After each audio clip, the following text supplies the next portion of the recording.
मुख्यमंत्र्यांसह दोन्ही उपमुख्यमंत्री आज पूरग्रस्त भागाच्या दौऱ्यावर। अतिवृष्टीमुळे झालेल्या नुकसानाची करणार पाहणी। मुख्यमंत्री सोलापूर आणि लातूरमध्ये तर शिंदे धाराशिवमध्ये करणार पाहणी।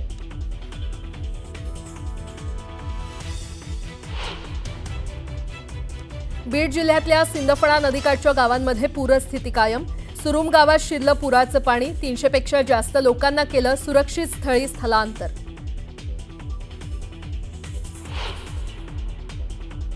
पंढरपूरच्या करमाळ्यात रेस्क्यू टीमची बोट पंक्चर झाल्यानं थर्माकोलच्या ताफ्यावर बसून 5 जणांची सुटका, तर थर्माकोलच्या चप्पूवर बसून धनंजय मुंडे पूरग्रस्तांच्या भेटीला।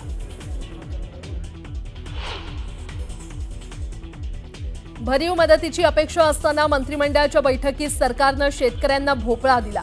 रोहित पवारांचा हल्लाबोल, तर संजय शिरसाट यांच्या दौऱ्यावरूनही टीकास्त्र।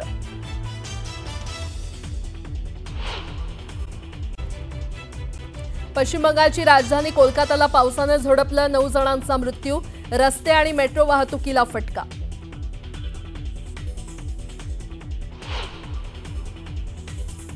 आशिया कपच्या सुपर 4 सामन्यात आज भारत आणि बांगलादेश दरम्यान सामना। विजयी संघाचं फायनलचं स्थान होणार निश्चित।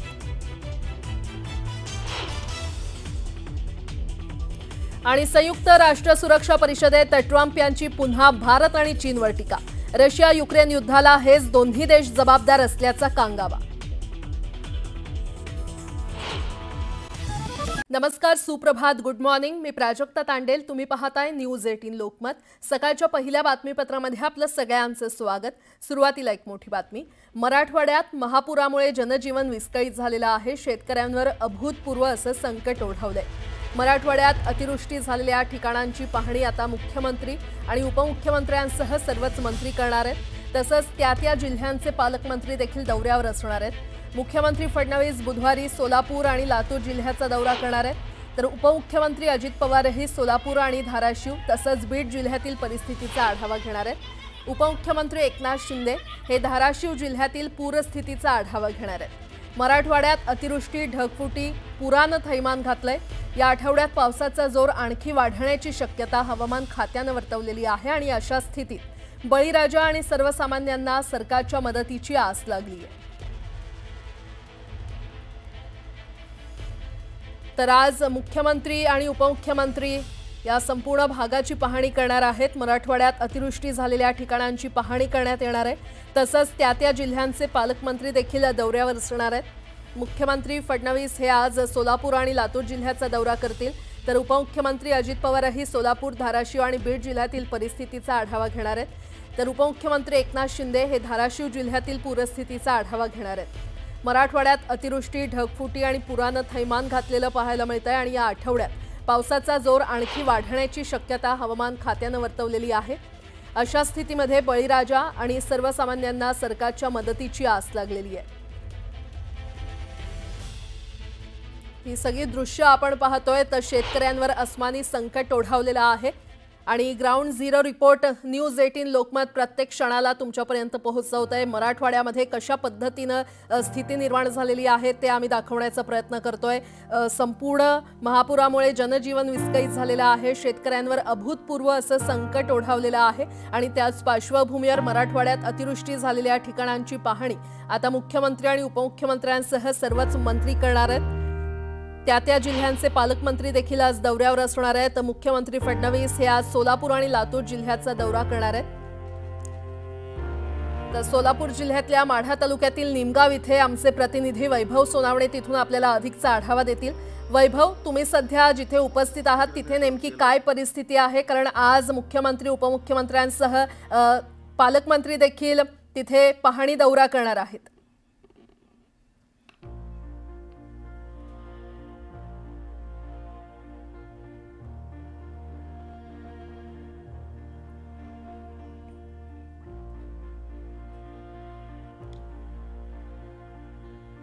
मध्ये आम्ही आहोत आता माढा तालुक्यामध्ये जे निमगाव आहे, या निमगावमध्ये मुख्यमंत्री हे साधारण 11 वाजेच्या सुमारास भेट देतील।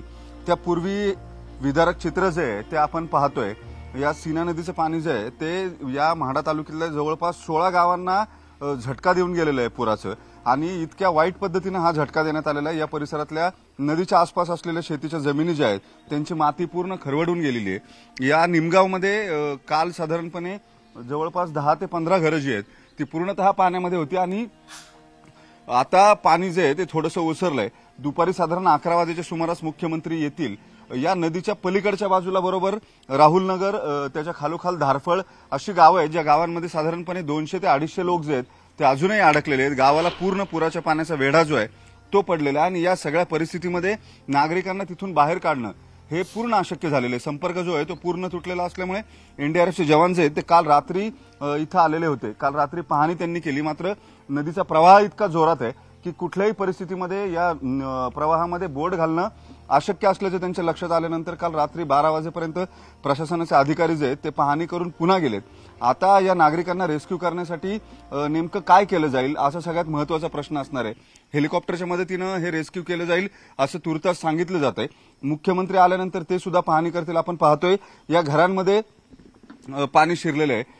पाण्याची पातळी जी आहे ती काहीशी कमी झाली आहे कालच्यापेक्षा, मात्र अजूनही प्रवाह जो आहे तो मोठ्या प्रमाणावरती वेग जो आहे तो या पाण्याच्या प्रवाहाला असल्यामुळे आतमध्ये जाऊन रेस्क्यू करणं हे जवळपास अशक्य आहे, कारण चारी बाजूंनी या गावांना वेढा जो आहे पाण्याचा तो पडलेला आहे आणि त्याच्यामुळे अनेक लोक जे आहेत ते सध्या त्यांच्या घराच्या छतावरती त्यांनी कालपासून आधार घेतलेला होता। जेव्हा या सगळ्या परिसरामध्ये पुराच्या पाण्याचा वेढा जो आहे तो पडलाय, राहुल नगर किंवा धारफळ ही गावं अत्यंत जबरदस्त बाधित झालेली आहे। साधारणपणे 200 ते 250 लोक इथं अडकून पडलेले आहेत। या अशा परिस्थितीमध्ये लोकांना बाहेर काढणं ही सगळ्यात मोठी टास्क जी आहे, सगळ्यात मोठं आव्हान जे आहे ते प्रशासनासमोर असणार आहे। मुख्यमंत्री हे साधारणपणे 10:30 वाजेच्या सुमारास म्हाड्यामध्ये येतील आणि तिथून ते बाय रोड या निमगावमध्ये येऊन इथं पुराची पाहणी करतील। इथं काही नागरिकांच्या घरामध्ये सुद्धा पाणी गेलेलं होतं आणि त्याची परिणिती जी आहे ती मोठं नुकसान या नागरिकांचं झालेलं आपण पाहतोय। ग्रामस्थ सुद्धा काल रात्रीपासून बऱ्यापैकी या पुराच्या पाण्यावरती लक्ष ठेवून आहेत। काही ग्रामस्थ इथंच नदीच्या कडेला थांबलेले होते। आपण या ग्रामस्थांना विचारूया नेमकं कधीपासून पुराचं पाणी आलंय किंवा काय माहिती आहे। आज 8-10 दिवस झाले पाणी आलेलं आहे। आमच्या घरांनी समजा नुकसानी झालेलं आहे, खत ही समजा वाटोळे झाले। आम्ही आज रस्त्यावर आलेलो आहे। बरं, ऊस ही समजा वाहून गेलेला आहे, खाली काही सुद्धा शिल्लक राहिलेलं नाही। तुमच्या शेतीच्या जमिनी ज्या आहेत माती जी आहे ती सुद्धा वाहून गेली, समजा जमिनी वाहून गेलेल्या आहेत। सामाईन आणलेलं मोटर आहे, काढून आणलेलं ही घरात आणून ठेवलेलं आहे, घरामध्ये भिजून गेलेलं आहे। समजा काही सुद्धा शिल्लक राहिलं नाही आमच्या। आता मुख्यमंत्री येतील 11 वाजेच्या सुमारास तुमच्या गावामध्ये भेट देण्यासाठी। आता मुख्यमंत्र्यांनी समजा तातडीनं मदत द्यावी लागेल। पहिलं मदत ही करून समजा राहणं ही जमिनी वाहून गेलेलं आहे, त्याच्यामुळे काहीतरी मदत पहिली द्यावी लागते। अशी लोक येऊन बघून गेले ती नुसतंच पाणी बघून जाते ती, बाकीचं काही करून जात नाही ती। बरं, अजूनपर्यंत मदतीच्या संदर्भात किंवा पंचनामे याच्यासाठी कुणी आलेलं नाही प्रशासनाचं? नाही ते अजून काही आली। आणखी किती गाव आहेत पुढच्या बाजूला जिथं पाणी गेलेलं आहे? बरेचसे गाव आहे, मोहोळपर्यंत गाव सगळी पाण्यातच गेलेली। पूर्ण संपर्क तुटलेला अशी किती गाव आहेत साधारण अडकलेली? धारफळ, सुलतानपूर, पुन्हा अजून आणि वाकाव हां आणि राहुल नगरची परिस्थिती सध्या गंभीर आहे। इथं बरेच लोक अडकले आहेत राहुल नगरमध्ये। मग रेस्क्यू काही सुरू आहे का तिथं किंवा लोकांना बाहेर काढायचं काही काम काल झालंय? मान्य जिल्हाधिकाऱ्यांनी रात्री एक क्लिप टाकली होती की त्यांना आर्मीचे जवान रेस्क्यू करण्यासाठी येणार आहेत म्हणून। मग प्रत्यक्ष काय अजून रेस्क्यू केले का नाही हे आम्हाला बी माहित नाही। तुमच्याकडून काही प्रयत्न झाले का इथून जाण्यासाठी किंवा काय? नाही, त्यांना हित ना आमचे गावकरी संपर्क करीत होते ना। इथला गावकरी आमचे संपर्क भरपूर करीत होते। त्यांना भोंजी मार्गे काढण्यासाठी खूप प्रयत्न करीत होते काही लोक तिकडली भोंजेची आणि नातेवाईकही प्रयत्न करीत होते। या ग्रामस्थांच्या माहितीनुसार सुलतानपूर हे सगळ्यात जास्त बाधित झालेलं आहे आणि त्याच्या खालोखाल राहुल नगर आहे, त्याच्या खाली आणखी एक गाव आहे। राहुल नगर आणि सुलतानपूर एकच आहे। धारफळ जे आहे ते सुद्धा त्याच्या खालचं गाव आणखी पूर्ण बाधित झाले। साधारणपणे दोन्ही गावांमध्ये मिळून 200 ते 250 पेक्षा जास्त लोक जी आहेत ती अडकलेली आहेत। त्यांनी अजून रेस्क्यू हे म्हणावं तसं सुरू झालेलं नाही किंवा एनडीआरएफच्या सुद्धा मोठ्या अडचणी आहेत। इतक्या मोठ्या प्रवाहामध्ये हवेच्या बोटी घेऊन जाणं शक्य नाही। जवळपास 2 ते 3 किलोमीटर नदीचा प्रवाह पार करून या गावांपर्यंत जायला लागेल अशी परिस्थिती आहे. कुठल्याही बाजूनी या गावांकडे जायचा रस्ता जो आहे तो अशाच पद्धतीने नदीचा प्रवाह मोठ्या प्रमाणावरती असल्यामुळे या नागरिकांना बाहेर काढणं हे मोठं जिकिरीचं होऊन बसलेलं आहे.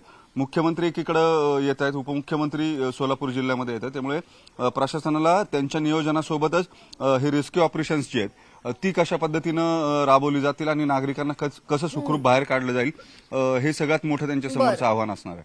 बरं वैभव, वेळोवेळी तुमच्याकडून अपडेट घेत राहू. तुर्तास धन्यवाद या संपूर्ण माहितीसाठी.